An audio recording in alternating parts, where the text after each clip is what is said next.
благодарам за присуството на денешната пресконференција на ВМРО ДПМН.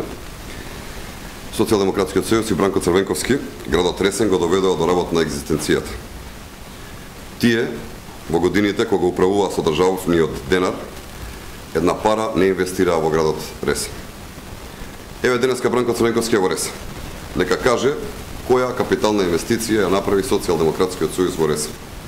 Нема ниту една, а беа на власт цели 15 години во градот Ресен. Затоа денеска ќе кажеме што Бранко Црвенковски и Социјалдемократскиот сојуз упропастија во градот Ресен.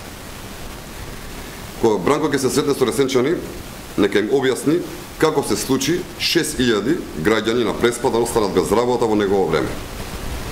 Зошто, што би рекол тој, око не му трепна за 6000 семејства кои што останаа без екзистенција со затворањето на Преспатекс, Ретекс, Ресена, Преспатранс, Ипос Преспа, Алгрета, Столичара, хотелите Европа и Југославија. 6000 луѓе без работа значи замирање на еден цел град. СДСМ и Бузлевски, кој што беше градоначалник на Ресен, буквално царуваа и хараа со градот Ресен. Нека објасни Црвенковски како успеа да ја заглават општина Ресен и да ги задолжат ресенчани со долг од преку 2 милиони евра, со што општина Ресен стана рекордер по задолженост во Република Македонија. Повторуваме, СДСМ само преку општината Ресен, со кој што управуваа, ги задолжија граѓаните на Ресен со над 2 милиони евра. Ресенските јаболкопроизводители не добија ниту дена субвенции, поддршката за земјоделската меканизација не постоеше, а за добивање на државно земјиште не смеа ниту да помислат граѓаните на Ресен. Господине Црвенковски, објаснете им на граѓаните на Долна Преспа зошто 15 години не најдовте за потребно да го асфалтирате патот Макази Маркова нога.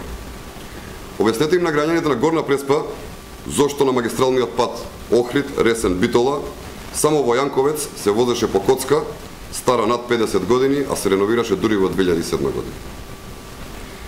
Ветувавте инвестиции во туризмот, но наместо тоа го уништивте и она што го имаше во Ресен. Резултатот на СДСМ е уништен туризам во Ресен. Во Преспа бројот на туристи и туристички легла од 3000 нема да верувате се намали на 100. Ресен бе памети, но не по градењето и создавањето инвестиции, тука по уништувањето, по транзицијата, недомакинското работење. И затоа, господине Црвенковски, Ресен повторно ќе ве казвам.